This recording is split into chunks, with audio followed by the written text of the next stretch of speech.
They didn't question him, they stripped him. With their eyes, with their voices, with every calculated insult wrapped in courtesy.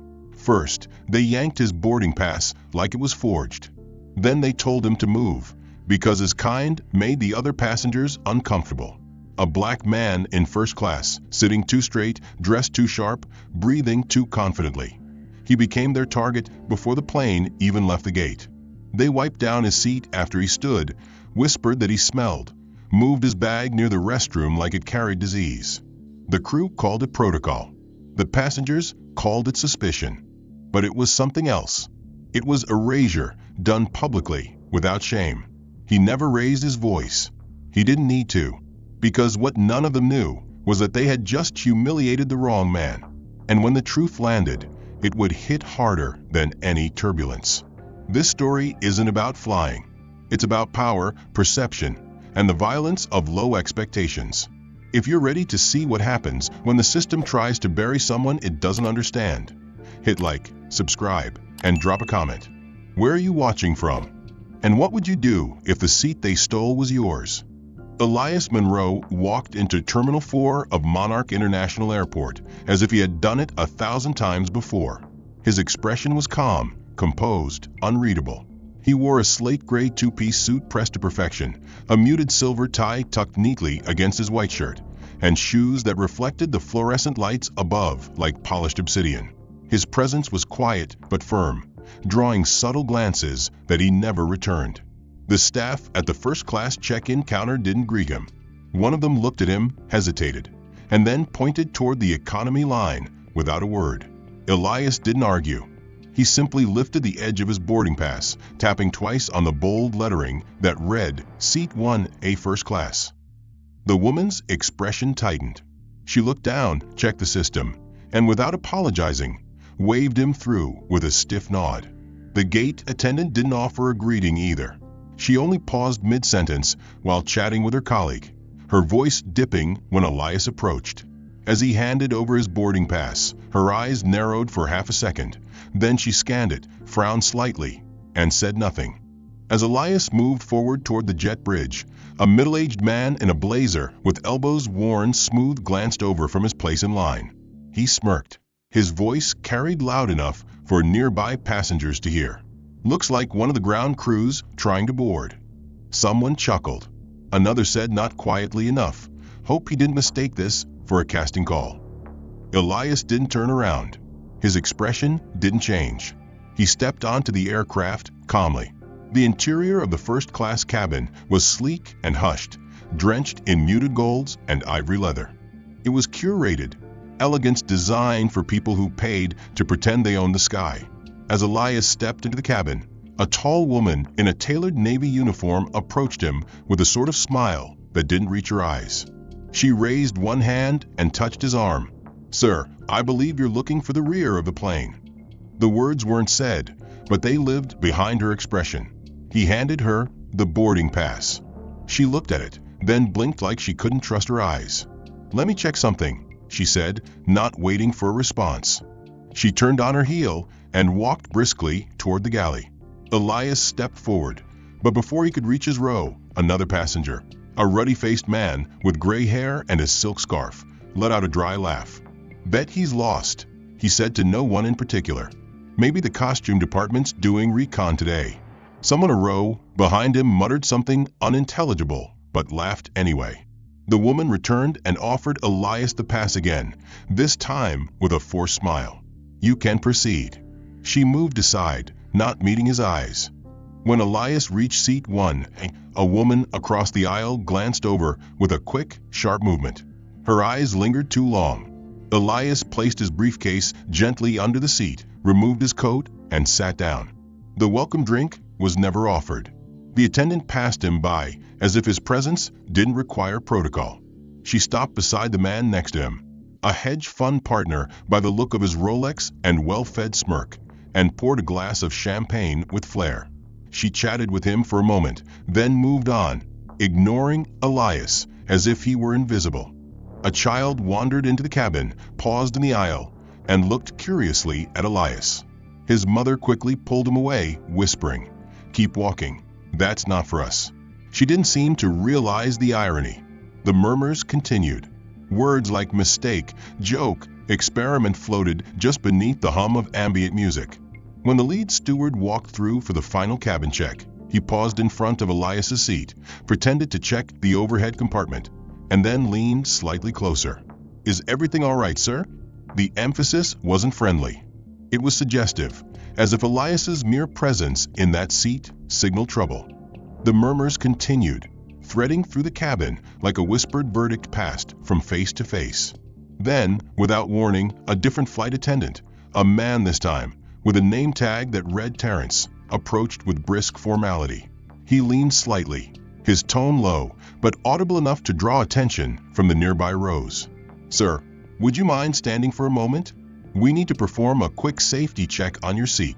Elias turned his head slowly, met the man's gaze without blinking, then rose without a word. He stepped into the aisle, posture straight, eyes locked forward.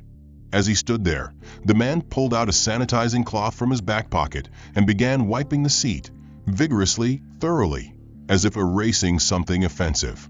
The scent of alcohol filled the air. He scrubbed the seat cushion, the armrests, even the headrest, then tossed the used cloth into a sealed disposal bag with the kind of care reserved for biohazards.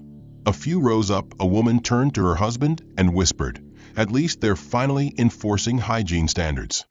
He nodded silently.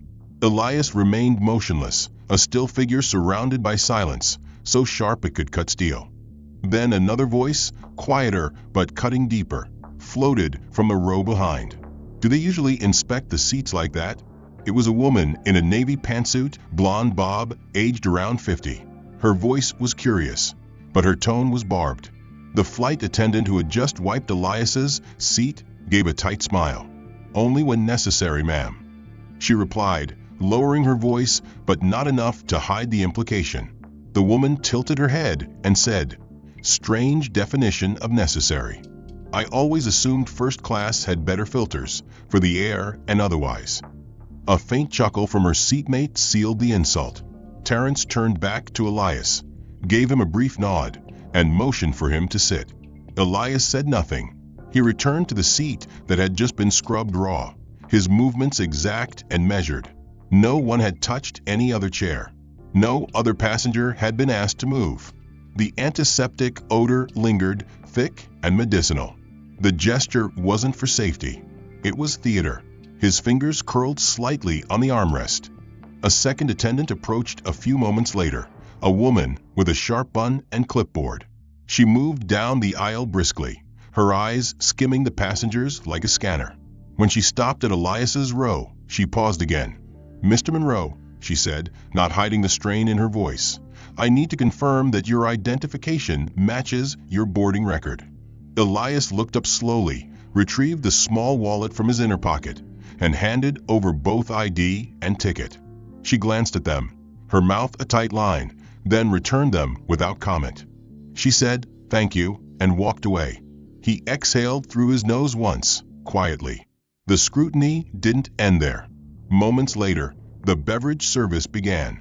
Silver carts rolled down the aisle, clinking with glassware and softly chilled bottles. Passengers received champagne flutes with smiles and warm questions. "Still or sparkling? Would you like lime with that?" When the cart reached Elias's row, the attendant barely looked up. "No champagne, sir," she said flatly. "Just water. Regulations." She handed him a plastic cup, not cold, not full, and moved on. The cart behind her carried more champagne, still bubbling in open bottles. Elias took the water and said nothing. He didn't sip it. He set it aside. The couple across the aisle glanced at him. The man leaned in toward his wife and whispered, "Should have known the dress code meant something else today." The woman nodded and gave him a conspiratorial smile. Elias's name, it seemed, didn't belong to him. His clothes were a costume, his presence a threat. He became aware of the rhythm of the cabin, the way flight attendants skipped over his seat when collecting trash, the way they turned slightly to face away when they passed. Not one of them asked if he needed a blanket. Not one of them offered a headset. A few passengers who had observed the sanitizing incident stared with quiet interest, as if they were watching the early stages of a drama they couldn't place yet. One woman, seated a row ahead and clearly irritated by the pause in service, called over the nearest attendant and asked loudly, "Is there an issue in the back?" The flight attendant gave a small, rehearsed smile and responded, "Nothing serious. Just a discrepancy we needed to clarify." Elias leaned back slightly, his fingers resting on his knee. The attendant skipped a seat during the headphone distribution. Everyone else received a sealed packet, handed with a polite gesture and a smile. When the woman ahead of him asked for an extra pair for her husband, she was accommodated instantly. Elias waited, then watched, then stopped expecting. Later, the food carts rolled out. Trays lined with warm meals, gleaming utensils, and drinks arranged with careful symmetry passed row by row. Passengers perked up, murmuring in anticipation. A gentleman 2 seats ahead asked about the vegetarian option and was assured the kitchen had reserved his exact preference. When the cart reached Elias's row, the attendant didn't make eye contact. She moved right past him, serving the passenger beside him, a man with a loud voice and suspenders, already 2 glasses of wine deep, then stepped forward to the next row. Elias cleared his throat once, low and unassuming. No one turned. The man beside him glanced sideways, smirked faintly, then returned to his meal. Elias leaned back again, his expression unchanged, but the sting of deliberate absence settled heavy in his chest. There was no misunderstanding. There was no mistake. They were making a choice. He recognized it in the way the staff moved around him, treating him like furniture, something inert and unworthy of notice. It wasn't personal, but it was intimate. It was practiced. It had precision. An hour passed, maybe more. The cabin lighting shifted to a soft golden hue as passengers reclined, some nodding off under fleece blankets. Elias closed his eyes briefly, then opened them again when a low commotion stirred just behind him. A woman in her late 40s, wearing a cream blouse and designer glasses, stood halfway out of her seat. She was waving gently toward a flight attendant. When the attendant arrived, she whispered something, then nodded subtly in Elias's direction. The attendant bent lower to hear more. The woman whispered again, but Elias caught the words despite the effort to conceal them. "I think he has an odor." Her voice was clipped, delivered like a medical observation. "It's just difficult to breathe in such close quarters." The attendant did not object. She didn't question it. She simply nodded once and said, "Let me see what I can do." Elias kept his eyes on the back of the seat in front of him. He didn't react. He had heard enough in his life to recognize the code. They weren't talking about smell. They were talking about presence, about discomfort that wasn't physical but cultural. The next 10 minutes unfolded with quiet logistics. The woman was moved 3 rows forward, placed beside an elderly man who glanced once at Elias, then nodded slowly, as if he had expected this. The seat next to Elias remained empty. It would remain empty for the rest of the flight. When the flight attendant returned to check the other seats, she stopped at Elias's row again. "Would you like some water?" she asked, as if remembering a formality too late. Her voice was polite, empty. Elias turned to her, then looked down at the untouched plastic cup still on his tray from hours ago. He shook his head once. The attendant didn't press. She walked away. Somewhere around the midpoint of the flight, a family in row 4 requested a new headset because theirs wasn't working properly. A male attendant hurried to get a replacement, then paused beside Elias's seat. "Sir," he said, glancing down the manifest on his tablet, "I don't see a headset listed on your amenities. Would you like to purchase one from the economy cart?" Elias looked at him silently. He raised an eyebrow. The attendant realized the implication too late.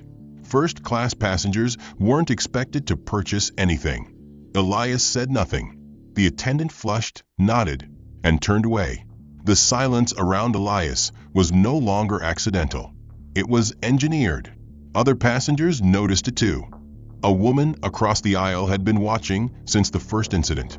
Her eyes flicked toward Elias every so often, her lips tight, her posture tense. She didn't say anything. No one did. No one wanted to risk being involved. The wine kept flowing. The lights dimmed further. Elias leaned his head back against the seat, eyes fixed on the ceiling, hands clasped over his stomach. He closed his eyes. He didn't sleep. The overhead lights dimmed again as the cabin crew prepared for the descent into the second phase of service. But for Elias, no transition brought comfort. He existed in a pocket of intentional absence, a void where acknowledgement had been carefully extracted by those tasked with comfort and civility. His tray was still empty. His headphones were still missing. The seat beside him remained vacant, a hollow symbol of calculated distance. Then came a disturbance, subtle at first, a quiet ripple that began 3 rows back when 2 men in matching black jackets entered the cabin from the rear, their presence cloaked in false casualness. They moved with authority that didn't ask permission.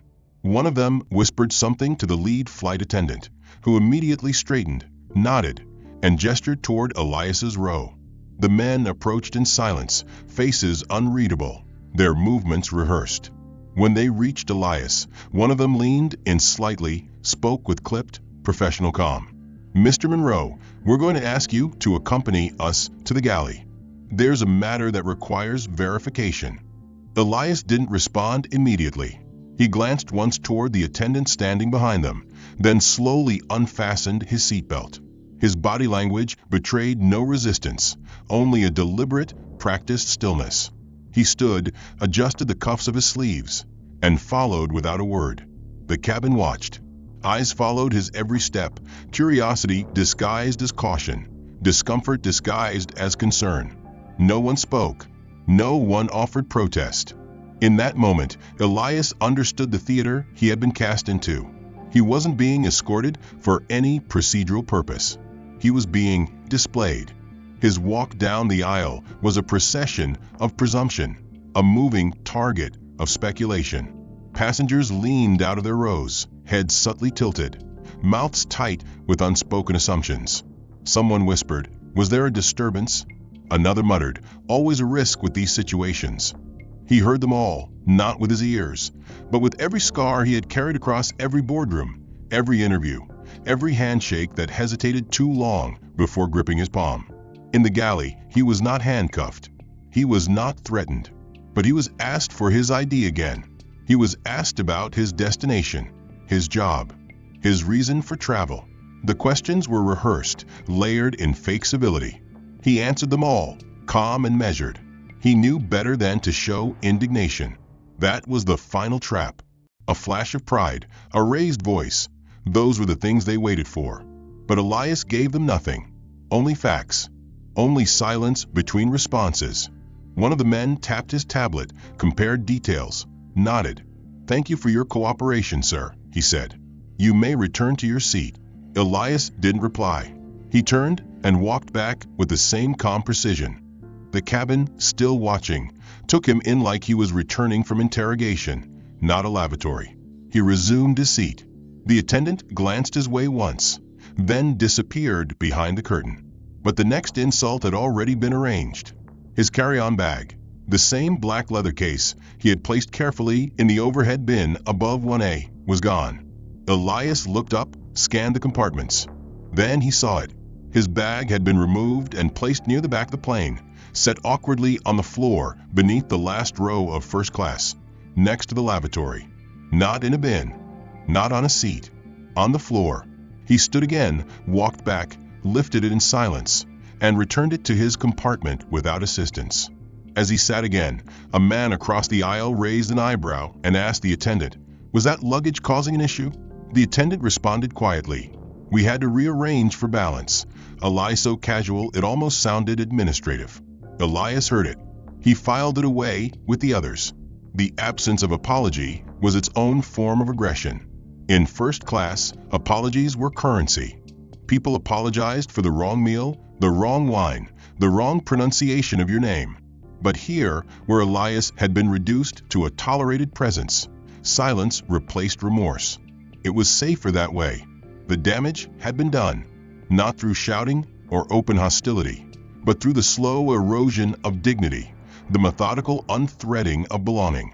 His bag had been removed without explanation, his ID checked without cause, his status questioned, then re-questioned, then quietly dismissed. And through it all, he had not once been offered even the smallest gesture of empathy. The woman across the aisle, who had been watching him since boarding, finally looked away. The passengers around him had grown more comfortable in their judgments, no longer hiding the way their eyes moved when he shifted slightly, no longer masking their discomfort with polite avoidance.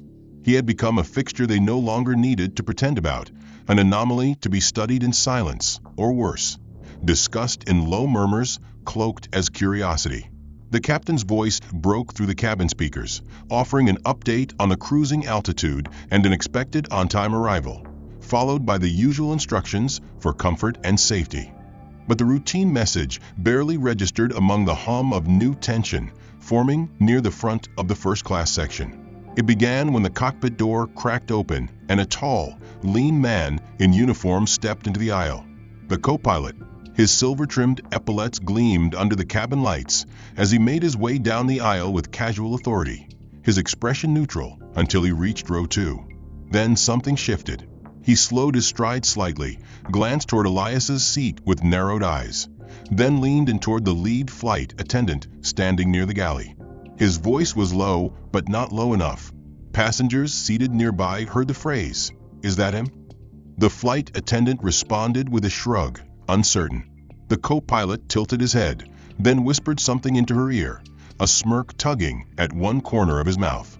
His gaze flicked back toward Elias, and he gave a small, slow shake of his head, not as a greeting, but as a verdict. Then he turned and returned toward the cockpit, leaving a ripple of unease in his wake. Elias had noticed it all. The glance, the whisper, the smirk. He didn't react, didn't move, but his jaw tightened beneath the skin. The language of suspicion had become so fluent around him, it no longer needed words. But the performance wasn't over. A few rows ahead, a man in a beige sports coat, mid-50s, red-faced from either altitude or bourbon, stood up with a slight stagger and reached into the inner pocket of his coat. He pulled out a smartphone and began scrolling through his photo gallery. Then, with a triumphant look of recognition, he turned to a flight attendant passing by and held the phone up. "Hey," he said loudly enough to interrupt the murmurs of nearby passengers. "I think you might want to see this." The attendant bent over slightly, glanced at the screen, and frowned. The passenger pointed toward Elias. "That's him, right? The guy sitting in 1A? I swear I've seen this guy before. Was at the Airline Club in Atlanta last fall. Got booted out for pretending to be a member. Whole scene. Said he left his ID in his car, but turns out he didn't belong." The attendant nodded vaguely, uncomfortable but not pushing back. "That's not our concern, sir," she said softly. Yeah, the man replied undeterred. "But if he's lying about something like that, who knows if he's really supposed to be up here?" A few passengers nearby leaned in, curious now, their expression sharpening. One woman whispered, "The Airline Club? That's like 10 grand a year just to get in." Her companion muttered, "Exactly. Not the kind of place you walk into by accident." The implication hung in the air like a stain. The suggestion wasn't about an incident, it was about a type. Elias had become a story again, a subject of folklore that fit the prejudices already bubbling just beneath the polished surface. And the worst part wasn't that the man's claim was false, it was that no one asked whether it was true. The accusation was its own confirmation. The flight attendant said nothing more. She walked away with the faintest look of apology in her eyes, but not for Elias, for the inconvenience of a moment gone awkward. The man in the beige jacket sat back down, satisfied, and sipped from his glass. Elias stared ahead, unmoving. The muscles in his face had not changed, but something inside him began to fracture, not a crack of weakness, but a rupture of patience. After the false accusations about the Atlanta Club, the whispers had not faded. They had multiplied. Now, they no longer pretended to be quiet. People spoke around him with the comfort of assumed agreement, like sharing opinions no longer required privacy when the subject refused to object. The first-class service resumed, or at least continued, for everyone but him. The attendants had returned to their duties, moving between rows with polite efficiency. But their warmth, their attentiveness, their subtle gestures of hospitality, They were not extended to seat 1A. Elias had become not a customer, not a guest, but a tolerated presence, one they hoped might fade into the upholstery. Then, without warning, the curtain between galley and cabin swept open, and Veronica, the chief flight attendant, stepped forward with the kind of calm reserved for people used to being obeyed. Her uniform was crisp, posture perfect, her smile small and unreadable. She approached Elias's row without invitation, standing just beside him but not lowering herself to his eye level. Her voice was soft, professional, almost maternal, but the words came barbed and sharp. "Mr. Monroe," she began, "I hope you're making the most of this flight." She didn't wait for a response. "You know," she continued, "a lot of people would kill for an opportunity like this. To sit in this section, to experience what true refinement feels like." Her tone was coated in politeness, but her message was anchored in arrogance. "Not everyone gets the chance to grow past their past," she added with a smile that suggested familiarity where there was none. "You're lucky, really. Not everyone's invited into civilized space. And we try to be forgiving when we can." She let those words hang, like incense in the air. Then she walked away. No explanation, no direct accusation, just suggestion layered with implication, wrapped in the kind of passive superiority that dared you to call it what it was. Around him, several passengers nodded, not openly, but in subtle glances, in approving eye contact. Elias remained still. His hands rested on his lap. He breathed slowly, his chest rising and falling with deliberate rhythm. The words hadn't shaken him, but they had entered the bloodstream of the cabin. A few rows back, a woman leaned toward her companion. She looked to be in her 70s, white hair tied neatly behind a silk scarf, eyes sharp behind diamond-studded lenses. Her voice was thick with an accent from the deep south. "I used to have a dog just like him," she whispered, "back in Mississippi. Smart little thing. Black, skinny, always had that serious look. Knew how to stay quiet." Her companion let out a muffled chuckle. The woman added, "Wouldn't let him in the house, of course. But he had his place." The chuckle turned into a wheeze of laughter. Elias heard it. So did the two men seated beside them. No one responded. No one corrected her. No one told her that comparing a black man to a dog was unacceptable, even in whispers. They just allowed the words to pass through the cabin like air conditioning. Veronica passed again, this time checking seat belts and trays. She didn't look at Elias. She didn't speak. The man across the aisle looked toward Elias once, and for a flicker of a second, his face hinted at conflict, as if a part of him recognized something wrong. But then he looked away. It was easier that way. Self-preservation wore many disguises. Elias had not moved in over an hour. He had not spoken. He had not made eye contact. But inside him, the silence was changing. No longer a shield. Now it became a furnace. He had endured every phase of passive exclusion, then graduated into public insinuation, and now verbal domination disguised as concern. His presence had been reduced, not by force, but by precision. They hadn't shoved him. They had peeled him down with etiquette. The curtain drew closed again. The lighting dimmed slightly. A steward came by with chocolates on a silver tray, offered them row by row with two hands, bowing slightly to each passenger.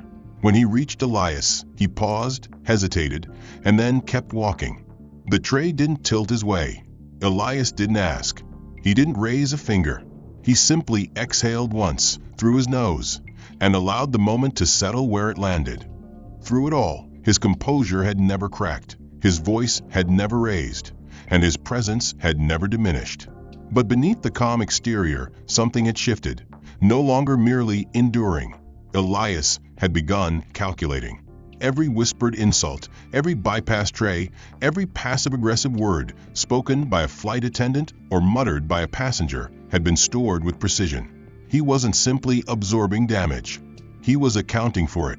So when Veronica, the chief flight attendant, passed by his row once more, this time with a carefully measured look that blended cold condescension with bureaucratic detachment, Elias finally moved. He reached into the inside pocket of his blazer, slowly, deliberately, and retrieved a sleek black wallet no one had seen until now. His fingers opened it, not with anger, not with pride, but with finality. From it, he drew a small platinum badge, engraved with the seal of the airline's global parent corporation, a symbol few outside the highest corporate tiers had ever seen in person. The moment the badge caught the cabin light, Veronica froze. Her smile faltered. The air around her stiffened. She blinked once, twice, her eyes moving from the badge to Elias's face and back again. He handed it to her without a word. Her fingers trembled slightly as she took it. She read the engraving beneath the seal.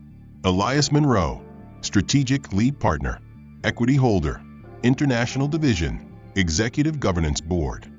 She said nothing, but the blood had drained from her cheeks. The silence around them wasn't just awkward anymore. It was electric. Veronica took an instinctive step back, clutching the badge like a confession. "Mr. Monroe," she began, her voice thinner now. But she didn't finish. Instead, she turned and moved quickly toward the front of the plane, vanishing behind the curtain. Within 60 seconds, the entire energy inside the first-class cabin shifted. Another attendant whispered something to the crew behind the galley. A man in uniform, possibly a senior purser, emerged and made his way down the aisle. He didn't speak. He didn't make eye contact with the other passengers. He stopped directly beside Elias, leaned in, and asked quietly, "Sir, would you prefer to relocate to the executive cabin?" Elias didn't respond. He didn't nod. He didn't shake his head. He simply held the purser's gaze with a level of calm that made the question dissolve in his throat. The purser straightened and stepped away. At that moment, a chime echoed from the crew communication system. A call had come through the internal line. Urgent, coded, priority. The message originated from corporate operations in New York, directed to the cockpit and flagged for immediate relay to all senior flight staff. The text read, "Be advised. Passenger Elias Monroe currently on board. Chairman-level equity stakeholder. Instrumental in the finalization of our $500 million global restructuring initiative. Treat accordingly. Immediate corrective action expected. Compliance required." The captain, upon reading the notification, requested a meeting with the senior flight crew in the cockpit. Doors closed. Protocols shifted. Cabin staff no longer moved with casual authority. They moved with purpose, with nervous awareness. Veronica emerged again, her face now controlled but paler than before. She approached Elias as if approaching a precipice. Her voice was low, her hands folded, but her words stumbled. "Mr. Monroe, on behalf of Monarch Airways, I'd like to extend our sincerest apologies for the treatment you've received during this flight. It appears there was a critical misunderstanding." Elias looked at her. He said nothing. His eyes did not narrow. His expression did not change. But something in that gaze erased any illusion she still carried that this could be smoothed over with a simple act of contrition. The rest of the cabin had begun to notice something was wrong, or more precisely, that something they thought was right had now become very wrong. Passengers who had spent hours whispering, mocking, excluding, now began to glance at one another with unease. The man in the beige sports coat, the one who had claimed to recognize Elias from a fabricated scandal, now stared straight ahead, avoiding eye contact. The woman with the silk scarf, the one who had compared him to her childhood dog, clutched her armrest and pretended to nap. No one spoke. No one laughed. No one asked for champagne, because power had changed hands, and they had not seen it coming. Elias returned the badge to his wallet and slipped it back into his jacket. In the final 20 minutes of flight, no one dared look directly at him. Yet every glance in the cabin orbited his presence like a silent admission. The crew moved around him carefully now, not out of respect but out of fear. Fear that every misstep might now carry consequence. Fear that their roles in the performance of humiliation would soon be exposed under a colder, corporate light. Veronica no longer smiled. Her eyes remained lowered when she passed his row. The young male flight attendant who had once looked through Elias like empty space now hovered several rows away, attending to no one in particular, pretending to be busy with tasks that didn't exist. The captain made the landing announcement. His tone, typically brisk and authoritative, carried a tinge of forced courtesy now. The plane touched down with a smooth practice skid. Passengers applauded lightly, a few clapped out of habit, but the energy had shifted beyond recovery. There was no casual chatter, no shared glances of relief, just waiting for what Elias would do next. As the wheels rolled across the runway, Elias opened his briefcase. He removed a slim, encrypted device, tapped in a series of credentials, and issued a private meeting request through an executive access channel linked directly to Monarch Global's board network. The message was simple, time-stamped, and non-negotiable. Emergency debrief required. Full executive attendance. Location: Private Operations Center, Gate B14. Time: 30 minutes post-landing. Mandatory. The recipients were not low-level functionaries. They were vice presidents, operational directors, and senior regional stakeholders, people who had likely never met Elias face-to-face, but who now received a summons that overrode every standing agenda. When the plane came to a stop, the jet bridge extended, and the doors opened. Elias did not move immediately. He allowed the first-class section to empty around him, allowed the nervous glances, the hushed apologies whispered without names attached, and the tension of those who now realized they had humiliated not a stranger, but a stakeholder, one with power to rewrite entire departments. When he rose, he did so without looking back. He walked off the plane with a calm, unhurried precision, past the crew without acknowledgement, and disappeared into the private corridor leading toward the executive terminal. The meeting began in a secured glass room overlooking the tarmac. At the head of the long, polished table, Elias stood flanked by two internal legal counsels. The executives arrived in waves, faces tight, movements clipped. Some looked confused. Some looked prepared. Veronica entered last. She hadn't been invited, but someone had told her Elias might want a face-to-face. Her steps were tentative, her hands clasped behind her back, her uniform slightly wrinkled for the first time since takeoff. Elias didn't look at her when she sat. A large monitor illuminated at the far end of the room.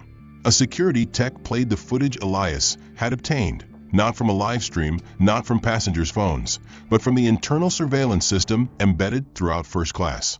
Every movement, every omission, every microaggression.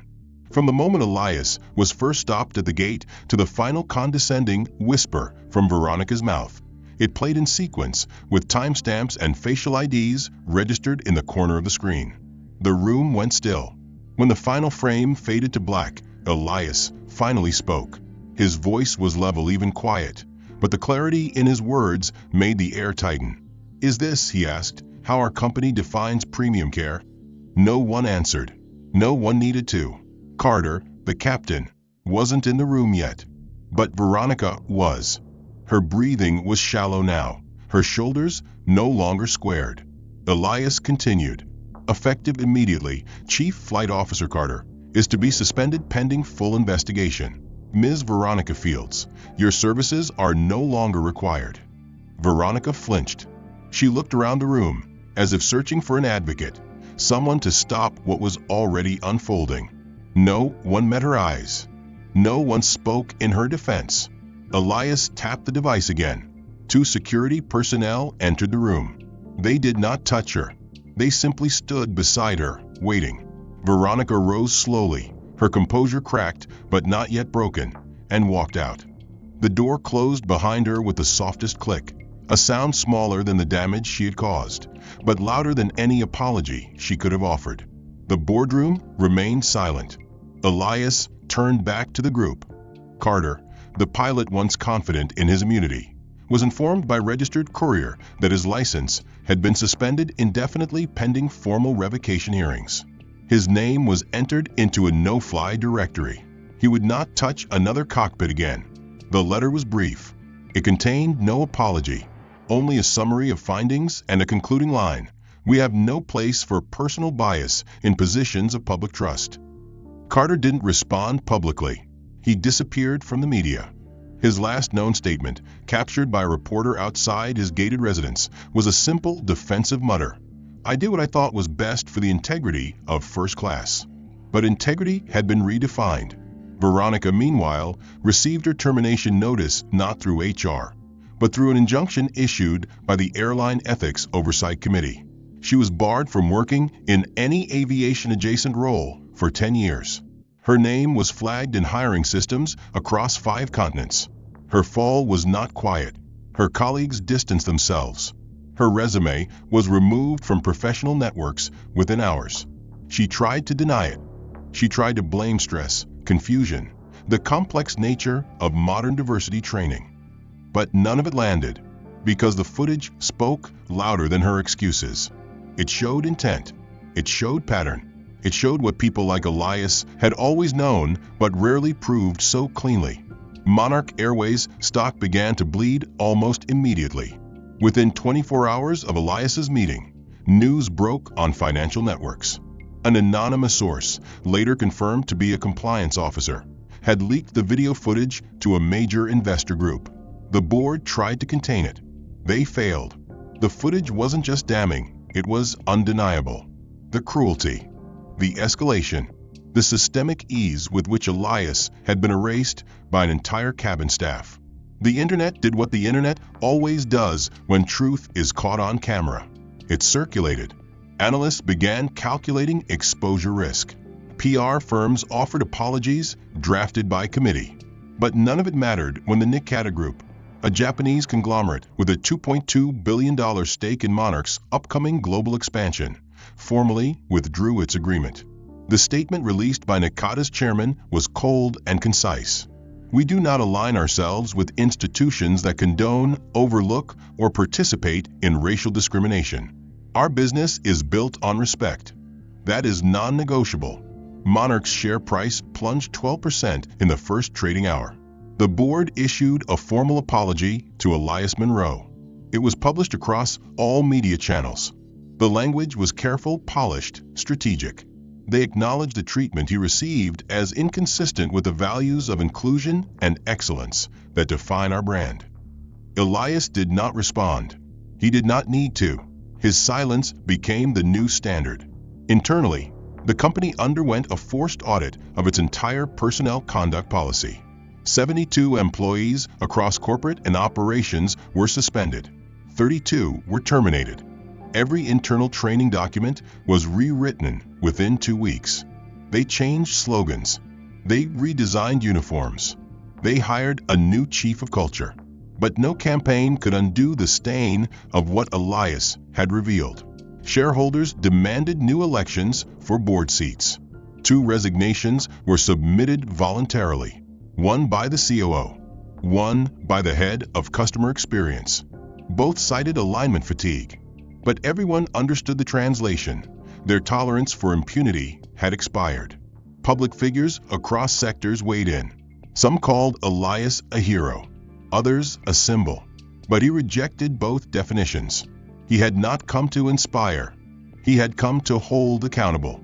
He was not interested in hashtags or awards or invites to speak on stage. He wanted structure. He wanted systems to change, not sentiments. An investigative journalist interviewed several former Monarch employees who spoke under condition of anonymity. Their testimonies aligned. Veronica had a history. The months that followed were not marked by noise, but by absence. Headlines faded. The fury cooled. The world, ever hungry for the next spectacle, moved on. But for those who had lived through the storm Elias Monroe had unleashed, the silence afterward was not peace. It was reflection. It was what remained when denial could no longer protect them. Veronica Fields, once the embodiment of gatekeeping in silk and protocol, did not vanish into some quiet retirement.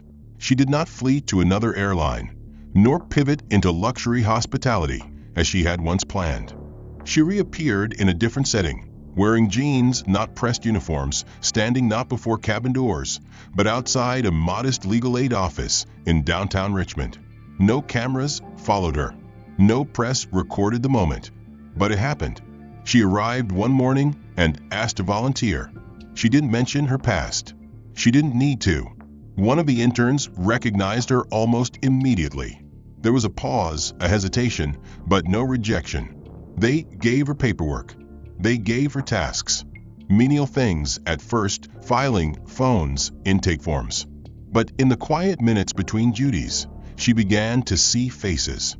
Young men and women whose applications had been lost, whose stories had been dismissed, whose words had been reduced to checkboxes. She didn't speak much, but she listened. Slowly, painfully, she began to recognize something foreign yet familiar. It wasn't just the pain of being unseen. It was the hollow of being misdefined, of being turned into someone else's narrative. She had done it to others. Now she was learning how it felt to carry that weight. On a Wednesday morning, she was assigned to help translate a client's statement into a formal appeal. The man had been refused a bank loan 3 times, despite perfect credit. When she asked for details, he explained that the branch manager always glanced at his tattoos before saying no. "They see what they want," he said softly. Veronica looked down. She didn't respond, but she kept typing. She kept coming back. She never asked for forgiveness. And perhaps because of that, something in her presence slowly began to earn the right to remain. Across the country, Carter was not seen at rallies, nor on TV. But one rainy afternoon, he walked up the stone steps of a granite building in Manhattan, an office tower housing the executive floor of Monarch Global. No cameras followed him either. No reporters waited. He signed in under his real name, surrendered his phone at the security desk, and took the elevator up. At the reception lobby on the 54th floor, he waited in silence. Elias Monroe exited the boardroom precisely at 3 p.m. He was dressed simply, gray wool coat over a navy suit, no assistants at his side. The 2 men stood facing each other for a long second. Carter's hands were at his sides. His voice came low and unsteady. "I used to think," he began, "that the world had a natural order, that some people fit into spaces and others didn't, that you could tell just by looking." Elias said nothing. Carter swallowed. "I was wrong." Another pause. "You didn't need to prove anything to us. We needed to prove something to you. And we failed." He bowed his head slightly, not as apology, not as performance, but as surrender. Elias didn't speak, but he nodded once, not in forgiveness, but in recognition. Then he walked past Carter into the elevator and vanished behind the closing doors. Carter stood there a moment longer, then turned and left. No press release followed, no grand gesture, just the sound of footsteps echoing in a hallway built for men who thought themselves invincible. Monarch Global in the months following would rebuild not just its structure, but its language. They replaced metrics with values. They shifted investments from image to infrastructure. In meeting rooms, Elias Monroe's name no longer invoked discomfort. It invoked standard. New recruits were told the story not as myth, but as mandate. On the wall outside the training center, a plaque was placed bearing a single inscription: "Belonging is not given. It is recognized." Elias himself did not attend the unveiling.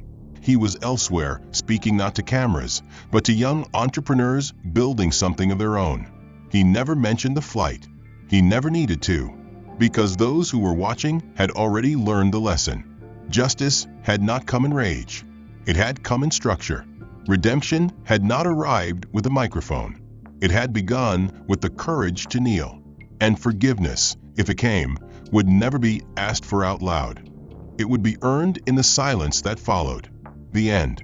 If this story moved you or made you think, don't forget to like and subscribe so you never miss another powerful narrative like this one.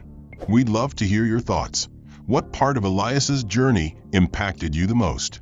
Do you believe people like Carter and Veronica truly changed, or were they just trying to clean their names? And tell us, where in the world are you watching from today? Drop a comment below and join the conversation.